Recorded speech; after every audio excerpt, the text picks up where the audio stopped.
Hello बच्चों।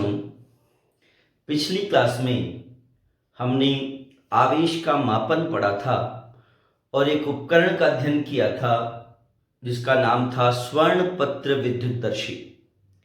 इस class में हम पढ़ेंगे आवेश व द्रव्यमान में अंतर, difference between charge and mass. तो हम एक इंडेक्स बना लेते हैं। एक तरफ हमने लिख लिया आवेश और एक तरफ हमने लिख लिया द्रव्यमान। अंतर शुरू करते हैं। पहला अंतर है, जो आवेश हैं वो दो प्रकार के होते हैं, धनावेश और ऋणावेश।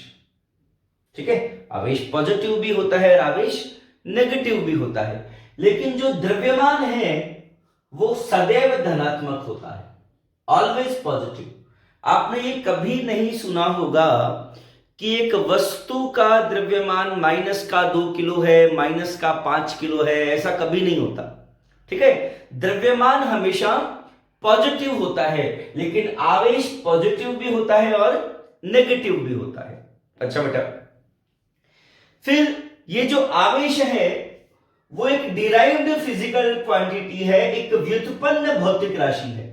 ये अपने 11th में आया था कि वे राशियां जो मूल राशियों पर निर्भर करती है व्युत्पन्न भौतिक राशि कहलाती है।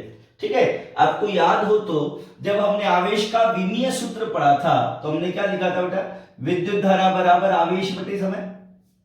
ठीक है, और इससे आवेश बराबर क्या आ जाएगा, विद्युत धारा गुणा समय। अच्छा, विद्युत धारा मूल भौतिक राशि होती है और समय भी मूल भौतिक राशि है ना। धारा भी मूल भौतिक राशि है, समय भी मूल भौतिक राशि है, और इन दोनों भौतिक राशियों को गुणा करने पर आवेश आया। तो आवेश कौन सी राशि है बेटा, व्युत्पन्न भौतिक राशि है। लेकिन जो द्रव्यमान है वो कौन सी राशि है, मूल भौतिक राशि। ठीक है, पढ़ा था ना पर नहीं, 11th में हमने ऐसा ही सिस्टम पढ़ा था, सिस्टम इंटरनेशनल पढ़ा था, है ना। तो सिस्टम इंटरनेशनल के अंदर अपने आया था कि विद्युत धारा मूल भौतिक राशि है, समय भी मूल भौतिक राशि है ना, और मूल भौतिक राशियों को गुणा करने पर, जोड़ने पर, भाग देने पर जो राशियां बनती है वो कौन सी राशियां कहलाती है, व्युत्पन्न भौतिक राशियां कहलाती है। तो ये व्युत्पन्न भौतिक राशि है, कौन सी, आवेश व्युत्पन्न भौतिक राशि है। लेकिन जो द्रव्यमान है वो कौन सी भौतिक राशि है, मूल भौतिक राशि। अच्छा बेटा, तीसरा अंतर है कि दो आवेशों के बीच में आकर्षण बल भी लगता है, प्रतिकर्षण बल भी लगता है। ये आवेश के गुणधर्म में अपन ने पढ़ा था कि अगर समान प्रकृति के आवेश हैं, दोनों पॉजिटिव हैं या दोनों नेगेटिव हैं, तो दोनों के बीच में कौन सा बल लगेगा, प्रतिकर्षण बल। लेकिन अगर विपरीत प्रकृति के आवेश होंगे, एक पॉजिटिव होगा और एक नेगेटिव होगा, तो दोनों के बीच में कौन सा बल लगेगा, आकर्षण बल। ठीक है, लेकिन द्रव्यमानों के बीच हमेशा आकर्षण बल ही लगता है, जो हमने 11th में गुरुत्वाकर्षण वाले पाठ में पढ़ा था कि एक पिंड का द्रव्यमान m1 था, ऐसा आया होगा वहां पे 11th में, है ना। एक पिंड का द्रव्यमान m1 था, एक दूसरे पिंड का द्रव्यमान m2 था, दोनों के बीच की दूरी r थी, दोनों पिंडों के बीच गुरुत्वाकर्षण बल F, और F का फॉर्मूला न्यूटन ने दिया था, न्यूटन का सार्वत्रिक गुरुत्वाकर्षण का नियम, F बराबर g m1 m2 बटे r स्क्वायर।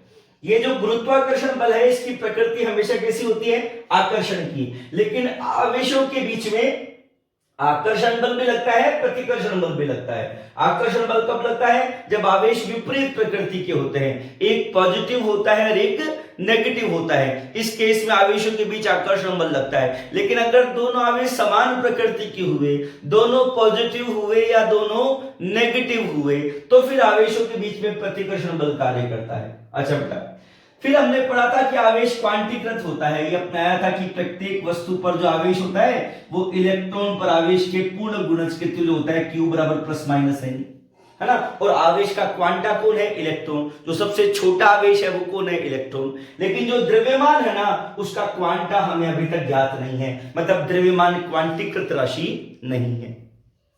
अच्छा बेटा, आवेश हमेशा संरक्षित रहता है ना। ये विलगित निकाय का कुल आवेश सदैव नियत रहता है। यह आवेश को न तो उत्पन्न किया जा सकता है न ही नष्ट किया जा सकता है, बल्कि इसे एक वस्तु से दूसरी वस्तु में स्थानांतरित किया जा सकता है। यह आवेश संरक्षण नियम हमने पढ़ लिया था। तो आवेश कंजर्व्ड है, आवेश सदैव सुरक्षित होता है, लेकिन द्रव्यमान संरक्षित नहीं होता। ठीक है, क्यों संरक्षित नहीं होता? अगर आपको याद है तो 11th में अपने आया था आइंस्टीन का द्रव्यमान ऊर्जा संबंध। आइंस्टीन ने बोला था कि द्रव्यमान और ऊर्जा दो तुल्य राशियां होती है और ये संबंध दिया था E बराबर mc²। ठीक है, द्रव्यमान ऊर्जा द्रव्यमान में बदलती रहती है ना। द्रव्यमान संरक्षित नहीं होता, द्रव्यमान ऊर्जा में बदल सकता है, ऊर्जा द्रव्यमान में बदल सकती है और द्रव्यमान और ऊर्जा दो तुल्य राशियां होती है। ऐसे आइंस्टीन के द्रव्यमान ऊर्जा संबंध में हमको बताया था। अच्छा बेटा, फिर अपन ने ये चीज भी पढ़ ली है, आवेश के गुणधर्म में अपन ने पढ़ा था कि जो आवेश होता है वो वस्तु की गति पर निर्भर नहीं करता। वहां आपने पढ़ा था Q विराम अवस्था बराबर Q गतिशील अवस्था, है ना, कि एक वस्तु रुकी हुई है, स्थिर अवस्था में है, उस पर जितना आवेश है, अगर वस्तु गति करे तो भी आवेश उतना ही रहेगा, गति करने पर आवेश बदलता नहीं है। लेकिन जो द्रव्यमान है ना, ये भी आइंस्टीन ने एक संबंध दिया था, m बराबर m0 upon √1 minus v² upon c²। ये m0 होता है वस्तु का विराम द्रव्यमान।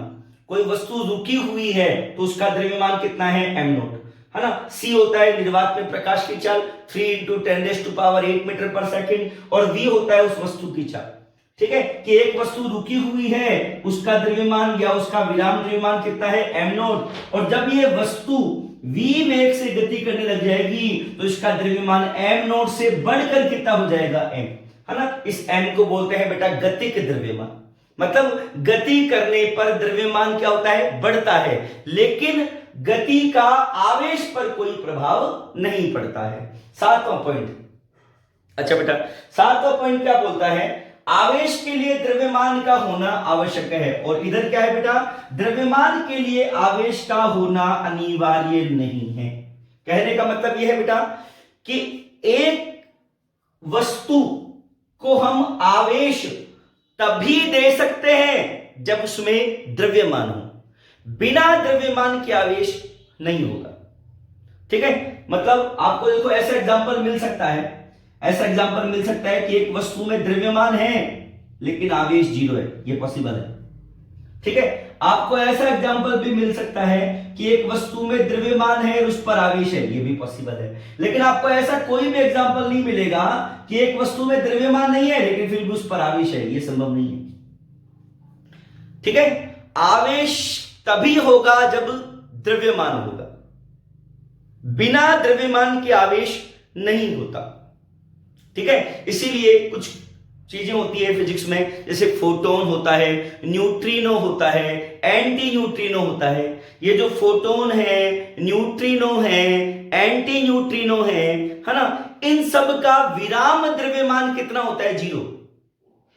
फोटोन में, न्यूट्रिनो में, एंटी न्यूट्रिनो में द्रव्यमान नहीं होता, इनका विराम द्रव्यमान 0 होता है, इसलिए इनको आवेश भी नहीं दे सकते, है ना। इसलिए फोटोन, न्यूट्रिनो, एंटी न्यूट्रिनो तीनों के तीनों विद्युत उदासीन कण होते हैं।